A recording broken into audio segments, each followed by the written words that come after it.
Ma'am आपकी आवाज नहीं आ रही।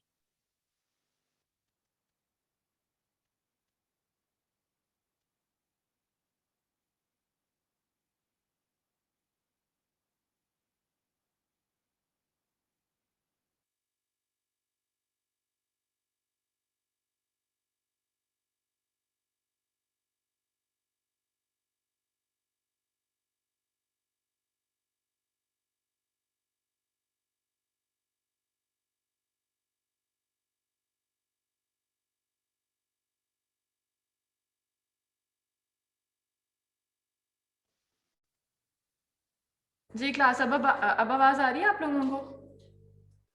Yes ma'am. ओके ठीक है। Yes ma'am.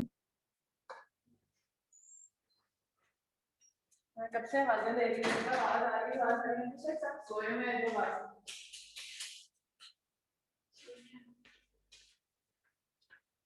आज आप लोग सिर्फ क्लास के लिए आए हो या कोई एग्जाम वगैरह भी था? अच्छा, और तो नहीं किसी ने आना। आज की क्लास बड़ी इंपॉर्टेंट थी। मैंने ये टॉपिक मेरे जहन से निकल गया था, बल्कि ये ऐड करना था आपके सिलेबस में, और वो मुझे रात को याद आया कि ये भी एक टॉपिक बड़ा इंपॉर्टेंट है। तो वो वैसे मैं तो वाइंड अप क्लास कर रही थी लेकिन इसलिए मैंने कहा था कि कल की क्लास कोई मिस ना करे। मैंने मैसेज पहुंचाया था कि सब ये क्लास जरूर अटेंड करें, और ये बहुत इंपॉर्टेंट टॉपिक है मस्कुलोस्केलेटल अल्ट्रासाउंड के उस पे ना। ठीक है, तो आज का टॉपिक है हमारा developmental dysplasia of the hip ultrasound. इसको कहते हैं DDH, developmental dysplasia of the hip. इसका अल्ट्रासाउंड बहुत ज्यादा कॉमन है, मस्कुलोस्केलेटल के अंदर इसको कंसीडर किया जाता है। मोस्ट कॉमनली ये बच्चों में ज्यादा किया जाता है इसका ना, और ये प्रॉब्लम बहुत ज्यादा कॉमन है। ठीक है, डिस्प्लेसिया ऑफ द हिप क्या हो जाता है कि जो हमारा जहाँ पे फीमर अटैच होती है सेटेबुलम के अंदर, जो बॉल एंड सॉकेट जॉइंट बनाती है, वहां से वो डिस्प्लेस हो जाता है उसका हेड। ठीक है, कुछ जो है पहले इसको कहते होते थे कंजेनिटल डेवलपमेंटल डिस्प्लेसिया, इसका नाम था कि ये कंजेनिटली जो है ये प्रॉब्लम आती है बच्चों में। और कुछ ऐसी प्रॉब्लम आगे हम पढ़ेंगे, जिस तरह के ड्यूरिंग फीटस लाइफ बेबी की पोजीशन इस तरह थी, ब्रीच पोजीशन था, या फिर उसकी कोई मैलफॉर्मेशन की वजह से, न्यूट्रिशनल इनसफिशिएंसी की वजह से उसके अंदर जो है डेवलपमेंटल चेंजेस आती हैं, और उसकी जो फीमर है वो ऑसिफाइड नहीं हो सकती उस फीटस लाइफ के अंदर, और जो है वो क्या आता है उसके अंदर प्रॉब्लम, वो कंजेनिटल डिस्प्लेसिया होता है। फिर उसके बाद डिफरेंट रिसर्चेज और डिफरेंट उसमें देखा गया है कि जो बच्चे कुछ पैदा होते थे नॉर्मल, उसका हिप बिल्कुल नॉर्मल था, कोई डिस्प्लेस नहीं था, बट विद टाइम 3 मंथ्स के बाद, 6 मंथ के बाद, 1 ईयर के बाद जो है कुछ ऐसे ही हम लोगों ने केसेस देखे जिसके अंदर ये डिस्प्लेसिया उनको मिला। ठीक है, दैट मीन्स कि that is not a congenital disease. पहले इसका नाम कंजेनिटल के साथ अटैच किया जाता था, कंजेनिटल डेवलपमेंटल डिस्प्लेसिया होता था, लेकिन बाद में देखा गया कि कंजेनिटल नहीं है, ये विद टाइम भी डेवलप हो सकता है। ठीक है, तो ये दोनों के साथ है, हमारे पास कंजेनिटल भी केसेस आए हैं, और हमारे पास समझ लो कि विद टाइम उन्होंने एक्वायर्ड भी किया है वो केसेस। होता क्या है developmental dysplasia? Developmental dysplasia of the hip is a common musculoskeletal disorder in new bone. ज्यादातर ये जो है ना बच्चों में ये प्रॉब्लम देखी गई है। अगर आप इस डायग्राम को देखो तो ऊपर आपकी कौन सी बोन, हिप जॉइंट है उसके अंदर कौन सी बोन है ये? इलियम। ठीक है, इलियम के साथ इस नीचे कौन सा वो सॉकेट जहाँ पे बनता है? एसिटेबुलम। और हमारे पास नीचे बोन कौन सी है? फीमर बोन है, फीमर का हेड जो कि एक बॉल की तरह काम करेगा, और बॉल एंड सॉकेट जॉइंट इसको कहते हैं। ठीक है, दैट विल जो पहली वाली पिक्चर जो उस साइड पे, जो बेबी वाली साइड पे वो देखो तो that is the normal picture, जो उस एसिटेबुलम के अंदर जो है वो उसने फिक्स किया हुआ अपना हेड। ठीक है, नॉर्मली ऐसा होना चाहिए, बट क्या होता है डिस्प्लेसमेंट के अंदर, क्या developmental dysplasia of the hip, the ball part of the joint can come out of the socket. अब वो डिस्प्लेस हो सकता है, या तो फिर वो उसी एसिटेबुलम के अंदर थोड़ा सा वहीं पे पोजीशन अपनी चेंज कर सकता है, या कंप्लीटली उस सॉकेट से बाहर उसका हेड जो है वो जिस तरह इस पिक्चर में आपको नजर आ रहा है, बिल्कुल एसिटेबुलम से बाहर उसका सॉकेट नजर आता है। कंप्लीटली भी हो सकता है, इनकम्प्लीटली हो सकता है। ठीक है, तो what will be the introduction? Developmental dysplasia of the hip, that is DDH इसको कहते हैं, is one of the most common musculoskeletal problems in newborn. Okay, it is also known as congenital hip dysplasia, but actually this is misnomer, जो कि मैंने अभी आपको बताया है। इसको congenital पहले कहते थे, but ये है नहीं congenital, it is a developmental disease। ठीक है, विद डेवलपमेंट आहिस्ता आहिस्ता जो है ये डेवलप करता है, विद टाइम डेवलप कर सकता है, ठीक है। और फीटस लाइफ के अंदर भी इसकी ड्यू टू एनी इनसफिशिएंसीज इसके अंदर प्रॉब्लम आ सकती है। There are children who are born with normal hips who develop dysplasia, ठीक है। ये आगे पिक्चर में मैं आपको दिखाऊंगी कि कुछ बच्चे जिस तरह मैंने अभी आपको बताया पैदा ठीक है उनके अंदर कंजेनिटल प्रॉब्लम नहीं है, but with time they can acquire that problem. जिनको हम लोग कंजेनिटल के अंदर नहीं प्लेस करेंगे वो क्या होगा, वो एक्वायर्ड होगा उसके अंदर, वो विद टाइम उन्होंने डेवलप किया है dysplasia. In this case the child has a neuromuscular disorder which cause the hip to become dysplastic and dislocate. अब इसके अंदर क्या होता है, कंजेनिटल के अंदर तो आपको पता है मैलफॉर्मेशन या उसकी न्यूट्रिएंट इनसफिशिएंसी या उसकी पोजीशन की वजह से, मोस्टली जो ब्रीच बच्चे होते हैं ना, ब्रीच उसकी पोजीशन होती है, उसमें जब जो होता है ना उसकी पोजीशन ऐसी होती है, उसकी वजह से उसकी लेग के अंदर वो डिस्प्लेसमेंट आ सकती है ड्यू टू द पोजीशन, ठीक। अदरवाइज अगर कंजेनिटल प्रॉब्लम नहीं है और बच्चा नॉर्मल पैदा हुआ है तो उसके अंदर क्या प्रॉब्लम आ सकती है, उसको न्यूरोमस्कुलर प्रॉब्लम की वजह से, उस कमजोरी की वजह से जो उसके मसल्स हैं वो उसके फीमर को, जो फीमर हेड है वो डिस्प्लेस कर सकते हैं फ्रॉम दैट एसिटेबुलम, ठीक हो गया। अच्छा, so we have to realize that DDH is a dynamic disease and it is not always present at birth as suggested by the name congenital hip dysplasia। पहले ये नाम होता था congenital hip dysplasia जो कि बाद में DDH में कन्वर्ट हो गया बिकॉज इन्होंने नोट किया, सबने रिसर्चेस वगैरह हुई कि this is not a congenital disease, ये दोनों में मिला है, डायनामिक डिजीज इसको कहते हैं, कंजेनिटल भी मिली और एक्वायर्ड भी मिली। Treatment is easier and complications are less likely to occur when DDH is diagnosed early. That's why जितना जल्दी हम बच्चे के उसमें अल्ट्रासाउंड करके डिटेक्ट कर सकते हैं कि बच्चा जो है DDH में जा रहा है, तो अर्ली डिटेक्शन, अर्ली ट्रीटमेंट और उसका कोई इतना ज्यादा कॉम्प्लिकेशन भी नहीं है, तो ट्रीटमेंट इज इजी, ठीक है। In this case, at 13 months, the only sign of formal dysplasia is the delay of the femoral head to ossify. Ossification की वजह से, due to delayed ossification की वजह से 13 months या उससे onward जो है वो हमें dysplasia मिल सकता है। अच्छा, developmental dysplasia of the hip is more common in girls, usually if there has been a breech presentation or when they have a positive family history, ठीक है। क्या क्या हो सकती है इसकी इटियोलॉजी में, कॉजेज में क्या आ सकता है। Number 1 is girls are common, girls के अंदर ये प्रॉब्लम ज्यादा कॉमन है, गर्ल्स बेबीज जितनी न्यू बॉर्न होती हैं, अगर बेबी ब्रीच पोजीशन में था इन फीटस लाइफ उसमें कॉमन है, या फिर उसकी कोई पॉजिटिव फैमिली हिस्ट्री में जो है जेनेटिकली जो है वो ट्रांसफर हो रही है problem. These risk factors plays a lesser role in the boys. Club foot was thought to be a risk factor but this is no longer holds true, मतलब कि इसके साथ पहले इसको यूनाइट किया जाता था कि दैट मींस कि डिस्प्लेसिया के साथ क्लब फुट मिलेगा ही मिलेगा। क्लब फुट क्या होता है, अंदर की तरफ को पाँव जिसका ना होता है, तो कहते थे कि डिस्प्लेसिया में मोस्टली केसेस में ये मिलता था, तो वो कहते थे हर डिस्प्लेसिया के अंदर, but that was not true. हमने सिर्फ डिस्प्लेसिया भी देखी है और उसके अंदर क्लब फुट नहीं मिला। तो इसके अंदर क्या है, developmental dysplasia, girls in breach 12%, ये सारे इसके कॉज, जो गर्ल्स आर मोर मतलब इनके अंदर प्रॉब्लम हो। ये अब इसका तो नहीं अब हम कह सकते क्या है, लेकिन इतना पता है कि गर्ल्स के अंदर ज्यादा होता है, बॉयज में कम होता है। मे बी जो गर्ल्स की बोन्स होती है ना comparative to the boys bones, they are softer bones, ठीक है।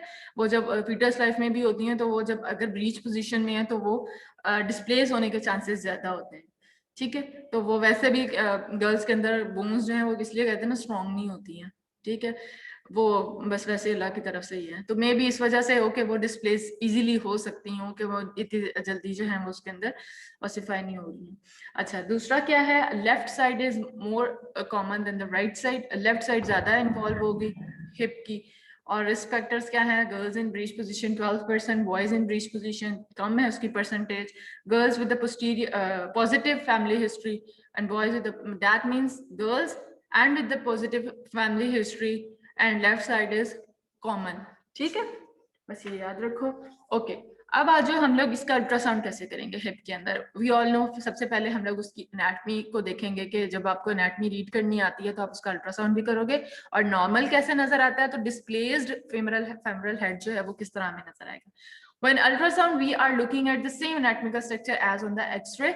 X-ray के ऊपर आप देख रहे हो कि आइलेट बोन ऊपर आपको नजर आ रही है और नीचे जो सॉकेट बन रहा है जिसका वो एसिटाबुलम और उसके अंदर जो है दो में उसको डिवाइड किया गया है, अंदर वाली साइड प्यूबिक बोन और जो 2 नंबर है बाहर वाली साइड इज द इस्कियम। ठीक हो गया, this is the anatomy. One ऊपर आइलेट बोन, अंदर प्यूबिक बोन और ये इसके अंदर आके फिर वो अटैच होगा। अगर हम इसको देखें पिक्चर को जो हमारे पास एक्सरे की है उसमें देखो तो हमारे पास जो स्पेस फ्री है ये वाली, ये यहाँ पे 1 इज द आइलेट बोन, ठीक है, ये हमारे पास फेमोरल हेड आ रहा है। जो अंदर वाली साइड यहाँ पे होगी, जो अंदर वाली साइड है that is the pubic bone and जो बाहर वाली साइड है वो क्या है, इस्कियम। तो ये हमारे पास पूरा इस तरह का सॉकेट बनेगा। ठीक है, एनाटमी को और देखते हैं। Because the infant is lying on it's side the anatomy is displayed in a horizontal fashion instead of vertical. ठीक है, अगर आप देखो तो जब हम इसका स्कैन करते हैं तो जो बेबी है उसको हम लोग लाए करते हैं लिटा के और उसका साइड पे इस तरह प्रोब रखते हैं। लेनियर प्रोब रखी है आपने, ये कौन सा व्यू है, ये कॉर्नल व्यू है, आपने साइड पे रखी हुई है इस साइड पे। तो कॉर्नल व्यू के लिए आपने प्रोब इस तरह रखनी है तो हम लोगों को हॉरिजॉन्टल इमेजेस नजर आएंगे। ठीक है, अगर इसी को कंपेयर करो एक्सरे के साथ तो हम लोग समझो कि इस तरह हमें अल्ट्रासाउंड पे भी सेम ऐसी स्ट्रक्चर्स नजर आएंगे। ऊपर हमारे पास आइलेट, जो स्पेस हमने देखनी है जिसके अंदर ये आपको लाइंस नजर आ रही हैं, ये हमने बेसिकली स्पेस देखनी होती है। यहाँ पे फेमोरल हेड आके अटैच होता है, तो ये डिस्प्लेस होगा या नहीं होगा तो वो इस एरिया पे हम लोग इसको देख सकेंगे। ठीक है, and this is the way the ultrasound image is displayed on the screen of the ultrasound. अब ये पहला वाला image is the X-ray image, दूसरा क्या है स्कीमेटिक के, मतलब उसके अंदर बोन्स कैसे यूनाइट कर रही हैं, और third one is the ultrasound. ये किसी ने लाइन बीच में ड्रॉ की हुई है, रिमूव नहीं हो सकती। अच्छा खैर, अब देखो अगर हम देखें तो ये आइलेट ये है, ठीक है, एक्सरे के ऊपर। फिर उसके ऊपर अगर हम देखें इसके अंदर तो ये आइलेट है और अल्ट्रासाउंड के ऊपर ये हमारे पास जो व्हाइट लाइन आएगी this will be the islet. नीचे हमारे पास यहाँ पे क्या नजर आ रहा था, और ये ऊपर ये पूरा यूं हमारी 3 बोन्स मिलके जो बाहर वाली साइड है दैट इज इसके, और ये जो गोल सा नजर आ रहा है this will be the head of the femur that will attach in this socket. Clear, ultrasound के ऊपर हमें इस तरह नजर आएगा। अब ये की वीडियो है, in this video the ultrasound anatomy is shown. ये वीडियो देखो, ठीक है, इसमें आपको एनाटॉमी क्लियर होगी। ट्राई करो म्यूजिक भी और से देखना। This is the femoral head,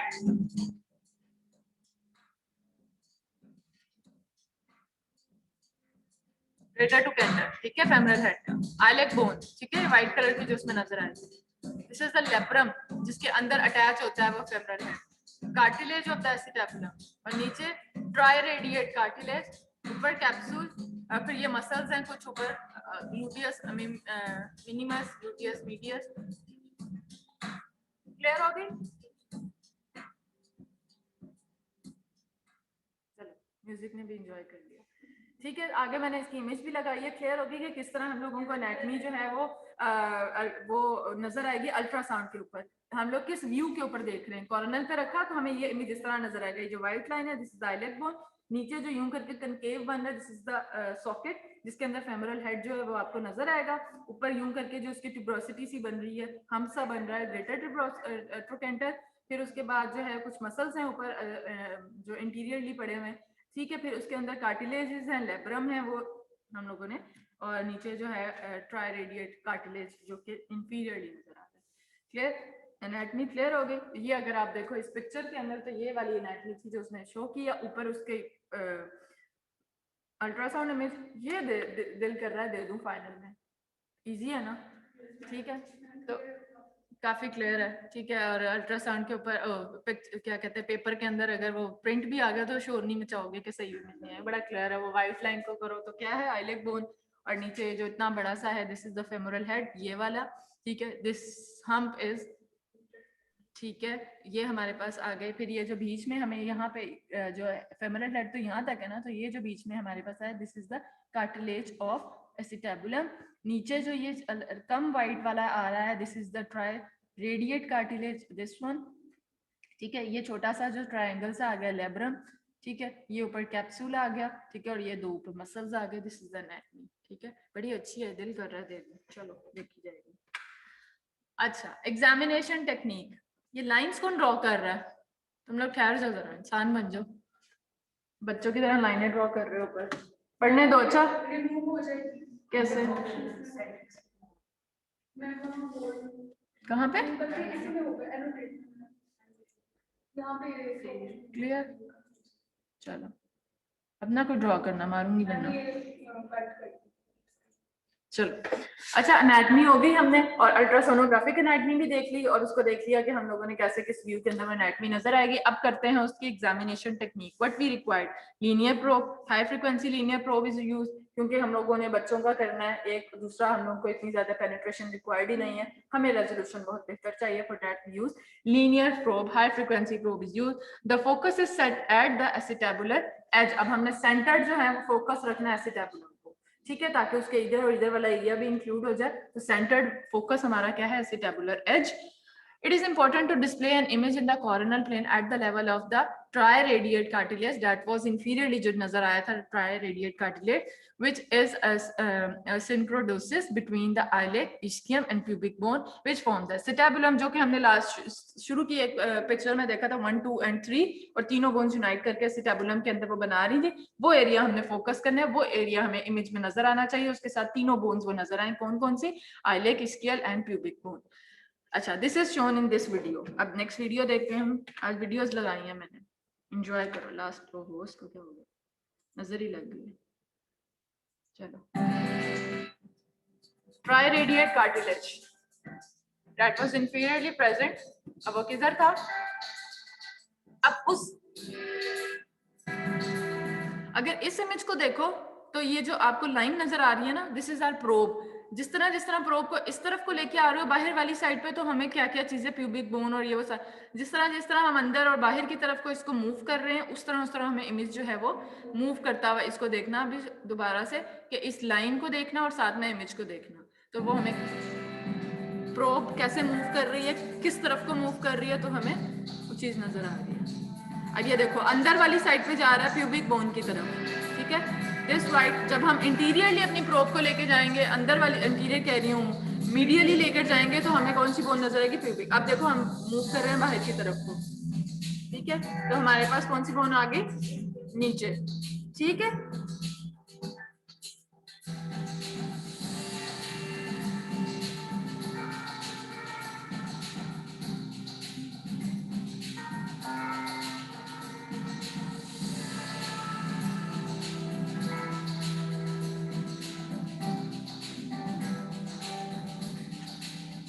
And this is a triradiate cartilage,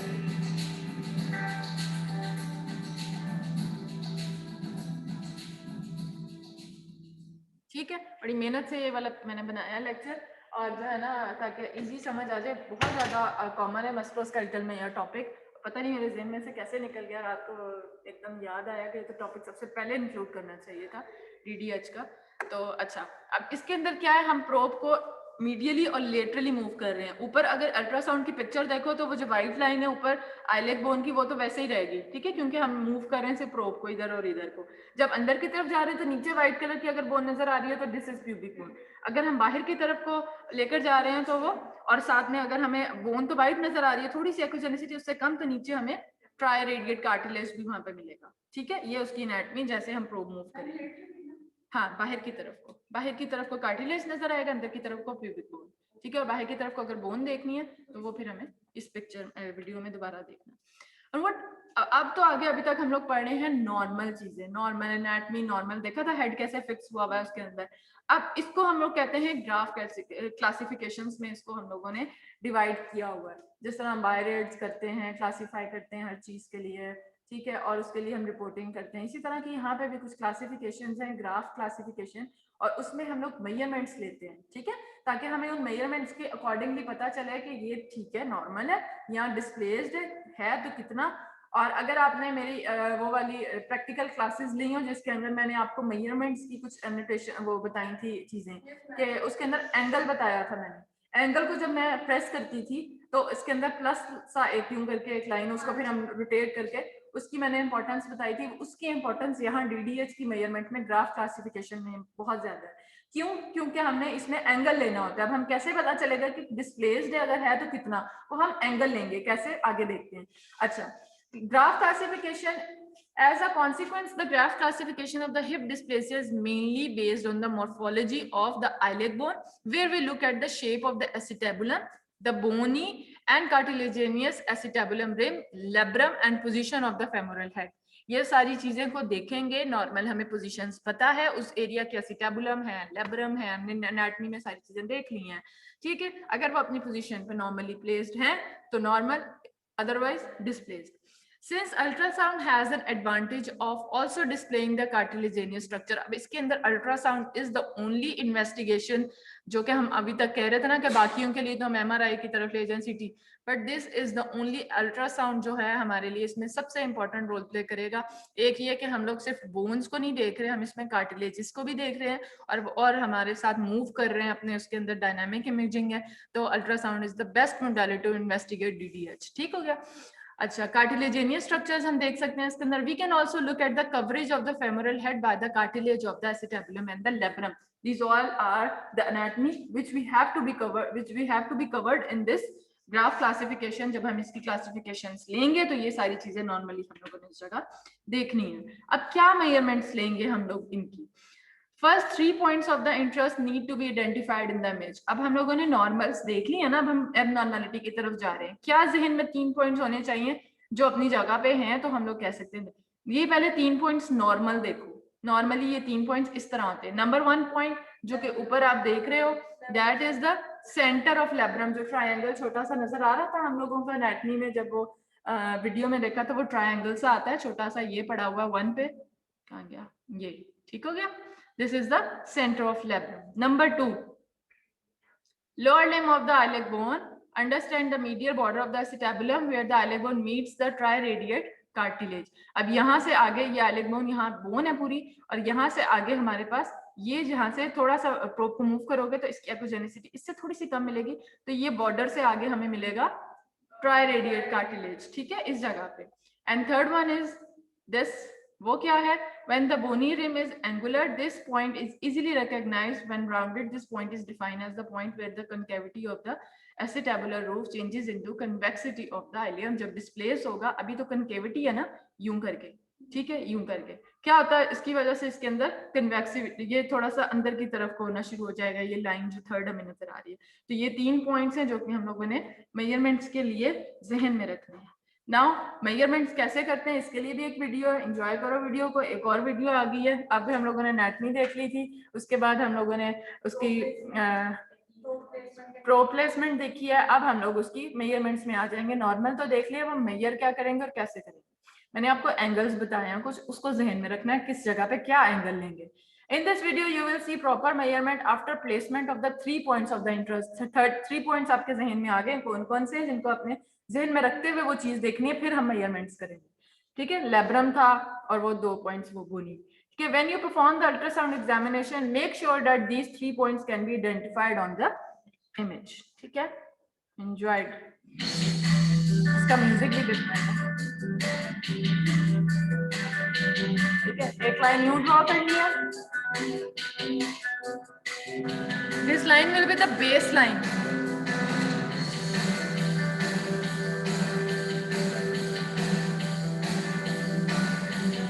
दूसरा पॉइंट देख रहे हो, एक ये angle, this is the alpha angle. दूसरा पॉइंट लेब्रम वाला, उसको सेंटर रखो, दूसरी लाइन वहां ड्रॉ करो, बीटा एंगल। क्लियर? ये हम लोगों ने एंगल लेने होते हैं 2, एक अल्फा एंगल और एक बीटा एंगल। कैसे?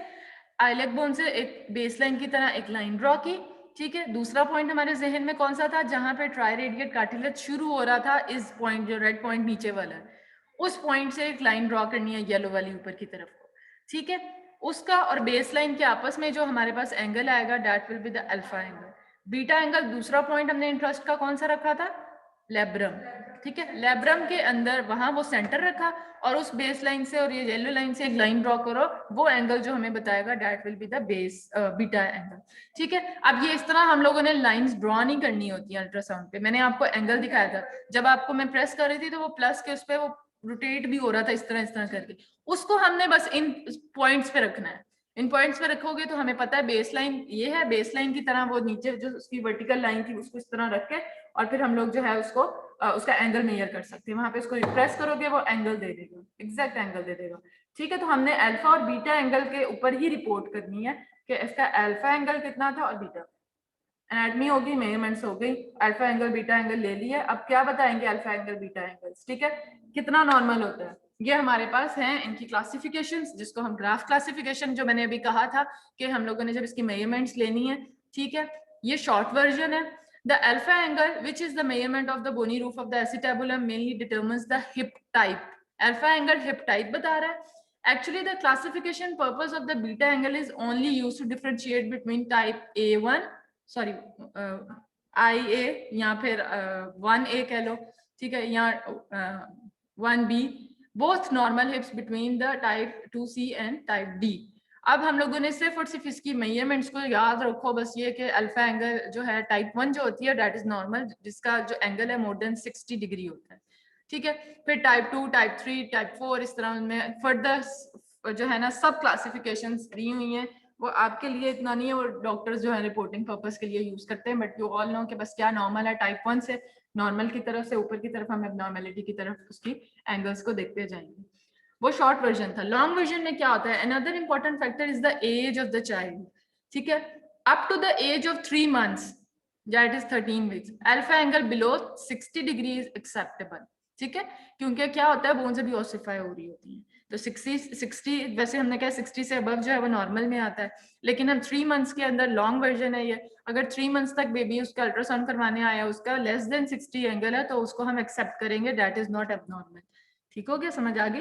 A neonate can even start with an alpha angle of 50 degree, ठीक है, that is 60, but neonate है कम है 60 से, so that is acceptable because bones अभी, provide that the angle gradually reaches the 60 degree by the age of 12 weeks. 12 weeks या 13 weeks से onward जो है वो फिर आहिस्ता आहिस्ता जो है उसके अंदर 60 डिग्री से ऊपर जो है वो आना स्टार्ट हो जाता है। At the age of 3 months, the decision has to be made whether the hip is normal or not, ठीक है। तो हमेशा जब भी आप लोगों ने अल्ट्रासाउंड करना है उसकी एज जरूर देखनी है कि अगर वो 3 month से कम बच्चा है तो अगर उसका आ रहा है 60 से कम आ रहा है एंगल, तो आप उसको नॉर्मल में कंसिडर करोगे, ठीक है। हमने डिसीजन 3 months के बाद ही लेना है कि आया कि उसका जो हिप है वो डिस्प्लेस्ड है या नॉर्मल है, तो वो 3 months के बाद ही हम देखेंगे। अगर 3 months के बाद 60 से कम आ रहा है, that means leading towards the classification graph की, वो टाइप 1, टाइप 2, टाइप 3 उनकी जो उसमें फॉल कर रही होगी, ठीक है। अदरवाइज अगर टाइप 1 है तो 60 से अबव होना चाहिए, क्लियर हो गया। Identically if a neonate starts with an alpha angle of 60 degree then everything is okay and no follow up is necessary. वो पैदा ही 60 से हुआ है तो nothing to worry, वो और ज्यादा बल्कि उसका एंगल अब बढ़ेगा ही आहिस्ता आहिस्ता, तो वो फॉलो अप की भी जरूरत नहीं है, क्लियर है। एंगल कम होगा तो एबनॉर्मलिटी है, 60 से अबव जो है वो नॉर्मल है, ठीक है। तो वैसे 3 months तक 60 हमें अल्फा नजर आता है, लेकिन उससे कम अगर नजर आ रहा है तो फिर भी 3 months तक वेट करो।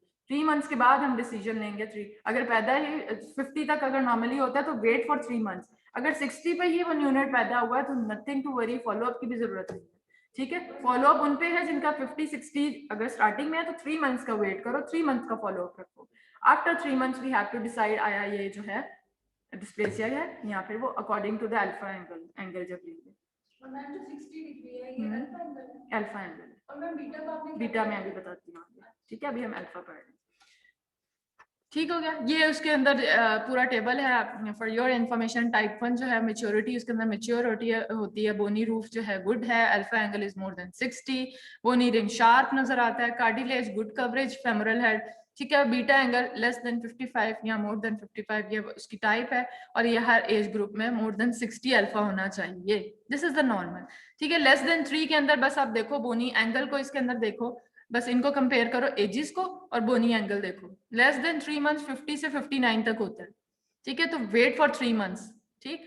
फिर लेस देन इसके अंदर मेच्योरिटी ग्रेड्स और ये जो है ना इसके अकॉर्डिंगली टाइप्स को इन्होंने वो किया हुआ है कि उसके अंदर बोन्स कैसे शार्प हो जाएंगी या बोन्स कैसे, ठीक, ये चीज जरूर देख लेना। अब ये देखो उन्होंने क्लासिफाई किया हुआ है उसके ऊपर पिक्चर के ऊपर कि टाइप 1 कौन सी, टाइप 1A जो है हमें पता है कि अल्फा एंगल मोर देन 60 होता है, तो इसके अंदर अल्फा 69 है, ठीक है। फिर आहिस्ता आहिस्ता जो है वो हम लोग कैटेगरी देख रहे हैं, नॉर्मल से अब नॉर्मल की तरफ आना है। Type 1 is the normal one, और फिर हम लोग जैसे जैसे उसकी देख रहे हो, पहले 69 था, अब अल्फा एंगल देखो तो 63 आ गया, ठीक है।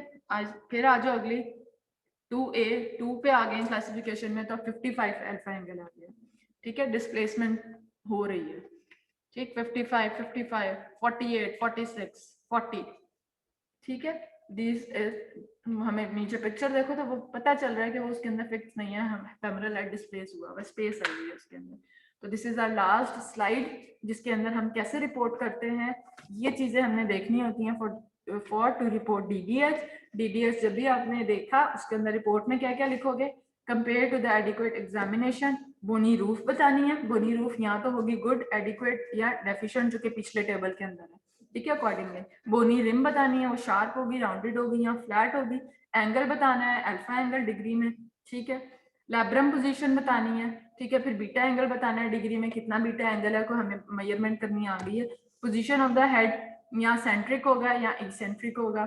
ऑसिफिकेशन हेड नो सिमेट्रिकल या एसिमेट्रिकल, और कंक्लूजन नॉर्मल, डिस्प्लेसिया या ग्राफ क्लासिफिकेशन 1, 2 या 4, ठीक है। जब भी रिपोर्ट करोगे आपने ये चीजें देख के सारी चीजें ऊपर लिख ली, रूफ ऐसी है, बोनी रूफ ये है, डिग्री ये है, अल्फा बीटा ये सब कुछ, और कंक्लूजन में दिस इज द नॉर्मल, या फिर अगर कोई मिल रही है displacement, dysplasia of the left hip या फिर राइट लिप या बोथ, और यहाँ फिर हम लोगों ने लिख दिया कि टाइप 1 है या टाइप 2 है, अकॉर्डिंग टू जो हमने रिपोर्ट्स का पीछे टेबल देख लिया। क्लियर? आज का टॉपिक इजी था और बड़ा इंटरेस्टिंग था और बड़ा इंपॉर्टेंट टॉपिक है ये। इजी भी है लेकिन इंपॉर्टेंट बहुत ज्यादा है। मस्कुलोस्केलेटल सबसे ज्यादा मैं कहती हूँ, बाकियों के लिए तो हम फिर रेफर करते हैं दूसरी इमेजिंग, लेकिन इसके लिए हम करते ही अल्ट्रासाउंड, और बच्चों के लिए बहुत कॉमन है, बच्चों में किया जाता है, ठीक है। तो मुझे ये पहला टॉपिक रखना चाहिए था, बट लास्ट टॉपिक है, लेकिन शुक्र करो निकल नहीं गया टॉपिक। ठीक है, तो हो गया, मेरा ख्याल है आप सबको समझ आ गई होगी, कोई ऐसी प्रॉब्लम नहीं है। आज रात को बैठ के बनाई है, मेरे सीधे नहीं, तो मैं तो वो बैठी थी गूगल पे सर्च कर रही थी मस्कुलोस्केलेटल के लिए टॉपिक में, तो डीडीएच सामने आया ऐसे, तो उनका यार ये मिस हो गया। वीडियोस होनी चाहिए ना, इसीलिए मैं आप लोगों को कहती हूँ जिसकी वीडियोस मुझे अब इसमें स्लाइड्स में लगती नहीं है, यूट्यूब भरा पड़ा है वीडियोस के, ठीक है। ये तो कुछ सेकंड्स वाली वीडियो थी ना, पूरी स्कैनिंग टेक्निक्स आपको उस वीडियोस में मिलती हैं। ऐसे एनाटॉमी बता रहे हैं, साथ में उसकी डायग्राम वाली एनाटॉमी, ताकि जहन में हो, फिर अल्ट्रासाउंड पे कैसे नजर आती है। और ये सिर्फ उसकी नहीं, मस्कुलोस्केलेटल की, हर रीजन की। आप एब्डोमेन का अल्ट्रासाउंड कर रहे हो, ब्रेन का कर रहे हो, हर चीज अवेलेबल है यूट्यूब की वीडियोस में। तो वीडियोस देखा करो, वीडियोस बहुत इंफॉर्मेटिव होती हैं और मजा आता है देखने का भी, और समझ भी आ जाती है वीडियोस के थ्रू ना। नहीं, ये इसकी जो रेडियोलॉजी असिस्टेंट की वेबसाइट है ना, उसके अंदर ये पूरा टॉपिक पढ़ा हुआ है, ठीक है। इसी तरह पढ़ा हुआ है, मैं पढ़ते पढ़ते मेरे आया, मैंने वहीं से उठाया वीडियोस, बल्कि मेरी लगी नहीं रही थी स्लाइड पे, मैंने हस्बैंड को कहा मुझे वीडियोस लगा के दे, कहते हैं ऐसे ही लगा लो, मैंने कहा वीडियोस लगा के दे, वीडियो से तो मजा आ रहा है, मुझे लगानी नहीं आती थी। तो मैंने सॉफ्टवेयर डाउनलोड किया कि यूट्यूब की जो वीडियोस हैं वो डाउनलोड हो सकती हैं, वो लैपटॉप पे करके दिया। रात 12-1 बजे में ये काम कर रही थी, फिर मैंने मैसेज 12 बजे किया होगा मेरा ख्याल है, देख लो स्टूडेंट्स को, कि उस वक्त क्या था, मैंने फिर मैं उसी वक्त मैंने लेक्चर कंप्लीट करके बैठ के बनाया था, और मेरा फर्स्ट स्लॉट में विजिलेशन की ड्यूटी हुई थी, और रात 12 बजे तक मैं ये काम कर रही थी, और मैं फटाफट काम, मैंने कहा ये ना क्लास को मैंने बताया था लास्ट लेक्चर, और वो शायद ये ना, तो मैंने कहा था इंपॉर्टेंट टॉपिक है, तो कोशिश करना कि जाग ही रहे हो, तो वैसे तो 12-1 बजे तो तुम लोग की सुबह होती है, ठीक है। तो वैसे मेरा था कि कोई ऐसे कंक्लूजन टॉपिक लास्ट था, सिलेबस भी हमारा कंप्लीट हो गया हुआ है, ठीक है।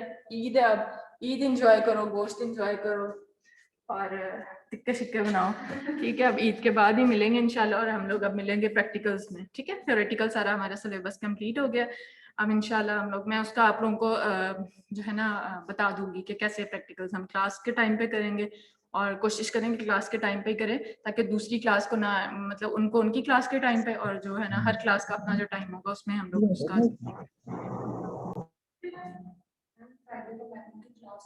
हाँ जी, फ्राइडे को आपका ऑन है तो क्लासेस होंगी, तुम लोग तो घर से ले सकते हो ऑनलाइन, लेकिन क्योंकि इसका तो सिलेबस कंप्लीट हो गया, मेमो का भी कंप्लीट हो गया, मेमो का कंप्लीट हो गया। मैं समझ रही हूँ रीजनल का सिर्फ रह गया, वो भी आधा मतलब आधा पढ़ लिया था हम लोगों ने और आधा रह गया, सिर्फ रीजनल रह गया फ्राइडे को, बाकी उनका कंप्लीट है। मेमो की भी नहीं होगी क्लास और मस्कोस्पाइटर की भी नहीं होगी क्लास, नहीं होगी, लेकिन मैं प्रैक्टिकल का स्केड्यूल आप लोगों के साथ शेयर कर दूँ, ठीक है। लेकिन मैंने आपको बताया फ्राइडे आना है, फिर अगला जो हफ्ता होगा ना, मतलब फ्राइडे से नेक्स्ट वीक में 2 क्लासेस होंगी, वो बस 2 क्लासेस में प्रैक्टिकल होंगे, 2 ही क्लासेस में, ठीक है। तो कोशिश करना निबोलॉजीज को अच्छे से पढ़ सको, बाकी तो हम स्कैनिंग साथ से निबोलॉजीज देखो, ताकि उस 2 हफ्ते 2 क्लासेस के बाद जो वो अगला हफ्ता, उससे जो नेक्स्ट हफ्ता होगा ना, उसमें मैं आपका ये जो क्लास पार्टिसिपेशन वाले मार्क्स है ना, वो ये निबोलॉजीज की कुछ चीजें पूछ के और एक क्वेश्चन कोई भी जनरल सा क्वेश्चन कोई पूछ के, तो उसके मार्क्स लगाऊंगी और साथ में कोशिश करूंगी कि वाइवा के भी डेट अनाउंस कर दूँ, ठीक है। फिर हमारे पास टाइम फाइनल का ही बचेगा और प्रैक्टिकल का, क्योंकि अभी हम लोगों ने वेबिनार भी कराना है, सेमिनार भी होने हैं, पोस्टर कंपटीशन जो मैंने कहा था, अपने अपने पोस्टर्स जो हैं वो बनाना शुरू करो, ताकि जो है ना फिर इसको हम लोग देखें, ठीक है। और क्या हो गया, टाइम है अभी 10 मिनट की बातें शायद ही कर लेते हैं।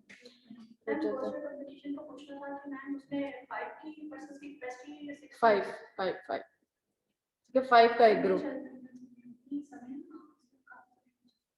ठीक है। तो 5 का एक ग्रुप बना लो और मुझे शेयर करना पहले कि आप लोग क्या प्रेजेंट कर रहे हो, उसके बाद पता है ना ये कैसे होते हैं पोस्टर्स, फ्लेक्स के लंबे लंबे से फ्लेक्स होते हैं और प्रॉपर उसके अंदर आपको समराइज चीज लिखनी होती है, पिक्चर थोड़ी सी ग्राफ डालना होता है, ठीक है। तो वो आप जो जिसका टॉपिक अच्छा, लेकिन अभी तो हमें 10 ही रिक्वायर्ड है, इससे ज्यादा नहीं, ठीक है। तो पहले तो आप इन 10 में आने की कोशिश करो, ठीक है, सेलेक्ट हो जाए आपका, ठीक, और हो जाए फिर आप प्रिंट कराना, ठीक है। तो आप लोग पहले ये सब देख लो, उसके बाद हम लोग करेंगे, ठीक है। कुछ चीजें शायद ही ईद की छुट्टियों में कुछ डिसाइड हों, लेकिन मतलब वेबिनार कब हो रहा है कुछ ऐसा, देखो क्या डिसाइड होता है सारा कुछ, कि ईद के बाद ही हमने कहा था डिसाइड करने का, ठीक है। ऑनलाइन वाले जाग रहे हो, सोए हुए हो? Yes, ma'am. Yes ma'am. Very good, good morning. नाश्ता वाश्ता कर लो, आए क्यों नहीं हो? लास्ट क्लास पे आ जाते। हाँ, आउट ऑफ स्टेशन वालों ने तो कहना है हम लोग तो बस अब चले गए, छुट्टियां हो गई हैं उनकी, चलो बनता है। वो तो मंडे को ही आएंगे। हाँ, वो तो मंडे को, वाकई हमारे साथ कितनी फैकल्टी ऐसी है जो आउट ऑफ लाहौर की है, वो भी फ्राइडे को चली गई। सैटरडे मोस्टली लोगों के ऑफ होते हैं, मेरा ऑन होता है, मेरा मंडे ऑफ होता है। अब छुट्टियां उन्होंने ट्यूसडे से दी हैं, तो मेरा आज से ऑफ हो जाएगा। तो मंडे को जिन्होंने आना है, लेकिन मोस्टली फैकल्टी ने वो ऑफ ले लिया है, मंडे को किसी ने भी नहीं आना, मुझे लगता है स्टूडेंट्स तो वैसे ही नहीं आएंगे, तो जो टीचर्स हैं वो भी लाहौर की शायद जिनका भी लेक्चर हो तो वो आ जाए, वरना तो मेरा तो मंडे ऑफ होता है, तो फिर उसके बाद फ्राइडे को आएंगे। बड़ी ज्यादती की है, थर्ड डे भी ऑन कर दिया। तीसरे दिन तो बड़ी ईद पे होता है, छोटी ईद पे चलो होता था, चलो छोटी ईद पे क्या करना होता है, 2 दिन भी बहुत है। बड़ी ईद पे तो लोग कुर्बानियां ही तीसरे दिन कर रहे होते हैं मोस्टली, तो वो तीसरा दिन तो एटलीस्ट गवर्नमेंट को देना चाहिए था ना। वैसे पूरा साल छुट्टियां रखेंगे, ये बुला दो, वो कर, ये कोविड आ गया, ये आ गया, फजूल की छुट्टियां दे रखते होते हैं, और जो देनी चाहिए उसमें देते नहीं है, कंजूस। मैं मानो उस दिन भी किसी ने नहीं है यूनिवर्सिटी, स्पेशली स्टूडेंट्स ने फैकल्टी को तो आना पड़ेगा। हाँ, नहीं आएंगे अब, बच्चे नहीं आएंगे, मैं भी अब तो प्रैक्टिकल भी कराऊंगी, अब अपनी बच्ची को भी साथ में आया करूंगी, मुझे थोड़ी देर के लिए लाया करना है उसको, तुम लोग प्रैक्टिकल्स करना, मैं वो खेलेंगे बास्केटबॉल। माशाल्लाह कल 8 मंथ्स की हो गई है, 16 थी ना सर, 8 मंथ्स की हो गई, शरारती भी हो गई बहुत, ठीक हो गया।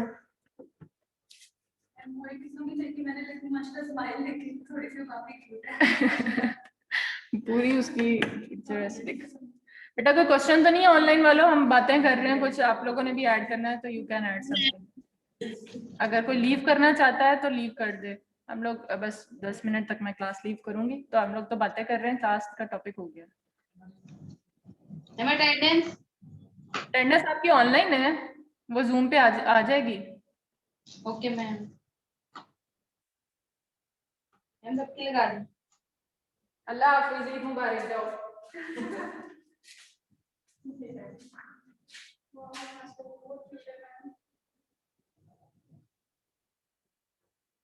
मैम आई थॉट आफ्टर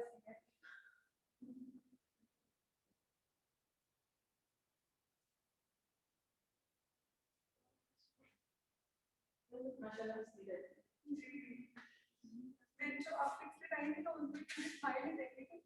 उसके सामने उसकी अंदर नहीं मेरे हस्बैंड जैसे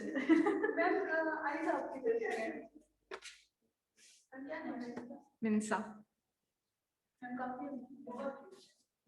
वैसे मैंने जब रखा था उस वक्त नहीं था, जब रख लिया तो इतनी मिंसा हर घर से मिंसा निकल रही थी। मैंने तो वो हजरत यूसुफ वाली मूवी लगती होती थी ना, उस वैसे ही शादी के बाद वो बैठ के देखती होती तो उसमें आया था नेम ना मिंसा, हजरत यूसुफ की बेटी का नाम है, हजरत यूसुफ अलैहिस्सलाम की बेटी का नाम था मिंसा। तो मुझे बड़ा अच्छा लगा नाम कि एक तो इस्लामिक नेम है, ऊपर से हजरत यूसुफ अलैहिस्सलाम तो वैसे आपको पता है खूबसूरती में तो उनका साथ उनकी बेटी थी, तो मुझे था कि अल्लाह ताला ने अगर बेटी दी तो मैं उसका नाम जरूर मिंसा रखूंगी। तो फिर नेम भी अच्छा, छोटा सा नेम है और उसका मतलब भी पीस, और अच्छा नेम था अमन पीस। मैंने कहा चलो छोटा सा नेम, मुझे छोटे नेम्स पसंद है, छोटे छोटे नेम्स होने चाहिए, बहुत बड़े नेम्स में के ना वो पड़ जाते हैं, निक पड़ जाते हैं, फिर निकनेम मुझे नहीं अच्छे लगते, उल्टे सीधे जो है ना बुलाते रहते हैं। आजकल तो बहुत जिद्दी हुई है, शायद वो उसका टीचिंग वाला स्टेज आया हुआ है, तो वो बस थोड़ी हवा भी निकली हुई है उसकी माशाल्लाह, पहले सेहतमंद हुई थी, चलता रहता है। पहले तो पहचानती भी नहीं थी, अब घर जाती हूँ तो मम्मा ऐसे करेगी कि उठा लो जल्दी जल्दी, दादू के पास होती है। अब अभी तो सो रही होती है मेरी, वैसे सुबह जल्दी क्लासेस होती है, मेरी कोशिश होती है क्लासेस देख के तो मैं फटाफट घर पहुंचूँ उसके पास ना। तो अभी तो वैसे अगर उठ भी जाए तो वो फिर अपने फुप्पो के पास है, दादू के पास खेलती रहती है, खेल रहती है, तो इतनी देर में मैं कोशिश करती हूँ जल्दी घर पहुंचूँ। तो उसको मैडम का आजकल नशा चढ़ा हुआ है, बहुत सोती है आजकल, मतलब सो ही रहा होता तो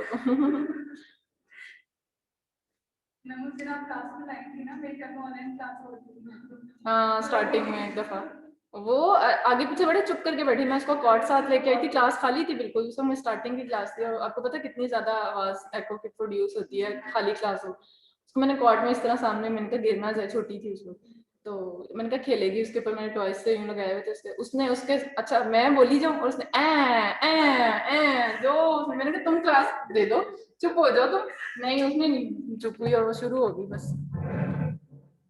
वो भी पढ़ा रही है।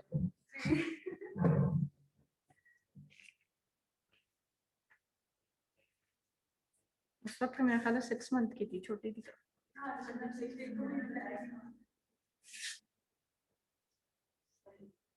ठीक है, तो कोई क्वेश्चन कुछ है, कोई बात कुछ डिस्कस करने वाली?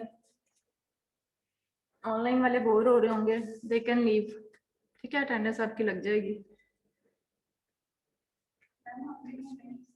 आप लोगों की नेक्स्ट क्लास कब है आपका, तो मुझे पता है, माही, फरा नूर और सीमा प्यास, इसका याद हो गया, जो आते रह रहे हैं ना क्लास में उनके नेम्स याद हो गए, फिर उनके पेपर्स भी, मुझे जब पेपर चेक कर रही होती है ना तो पेपर भी याद आ जाते हैं नाम, अच्छा पीके की तरह, अच्छा तो ये है, और जिनकी आ ही नहीं रहे उनकी शक्ल भी नहीं याद, तो उनके मार्क्स भी नहीं याद रहते मुझे, तो जो क्लास में ज्यादातर आ रहे हैं जिनके नेम्स याद हो गए मुझे, तो उनके पेपर के टाइम भी मुझे नाम याद आ जाते हैं, अच्छा ये है, ये है। नहीं वो आज मतलब आज या कल में करूँगी चेकअप, अब यही छुट्टियों में मैंने यही करना है, लोगों ने गोश्त बांटने, मैंने पेपर चेक करने और उन्हें पढ़ना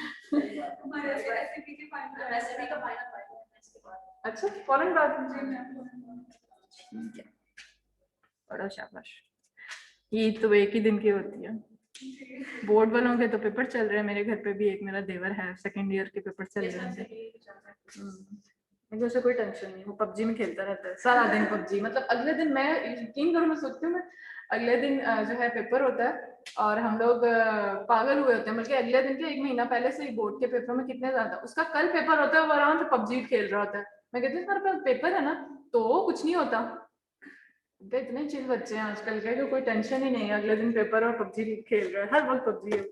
परसों मैंने एक मेमोग्राफी के पेपर चेक कर लिए है ना, तो मैं चेक सारे कर लिए थे, मैंने कहा तुम ना काउंटिंग करके ना मुझे मार्क्स लगाते दो, तो कहता है 1-2 के मार्क्स जान के करता है, जो कुछ फेल हुए ना बच्चे, 20 वाला पास होता है 18 या 19, तो जान के कहता है इसके 20 है, मैंने कहा तुम पे मुझे शक हो रहा है, तुम क्या सही से मार्किंग करो ना, इसको काउंट करो, कहते तो क्या हुआ 2 नंबर से अगर फेल हो रहा है तो मैं ना उनसे पैसे लेना शुरू कर देता हूँ, मैं उनको ना ऐसे ही पास करी जाता हूँ, मुझे फाइनल में उनका नंबर दे, मैंने कहा वो काउंट कर रहा था सबके ना, मैं चेक करी जाती, मैंने कहा जो क्रॉस है बस मुझे काउंट करके बताते रहो, ठीक है। लेकिन फिर भी अभी रिव्यू करवाना है, मुझे उस पर बिल्कुल भरोसा नहीं है। उसने आधों को ऐसे ही पास कर दिया उन्होंने। कहता मैं भी स्टूडेंट हूँ ना, मैं स्टूडेंट का दुख समझ सकता हूँ, तो आप उनको फेल ना करें, सबको पास कर जाए। हालांकि मैंने ये भी है। नहीं, मैंने इसको कॉन्ट्रा चेक किया तो था उसके साथ, बाद में तो वैसे मजाक कर रहा था, फिर कहता नहीं मैं सही कर रहा हूँ।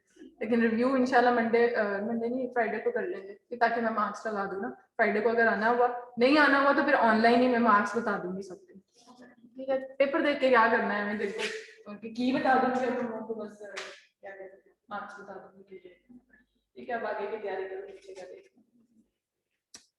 ठीक है। चलो बेटा, मैं खत्म करती हूँ क्लास को, और इंशाल्लाह ईद के बाद मिलेंगे। एडवांस में सबको ईद मुबारक, खैर मुबारक। गोश्त शोश्त बचा के रखना को बारबेक्यू के लिए, खाना खाना सारे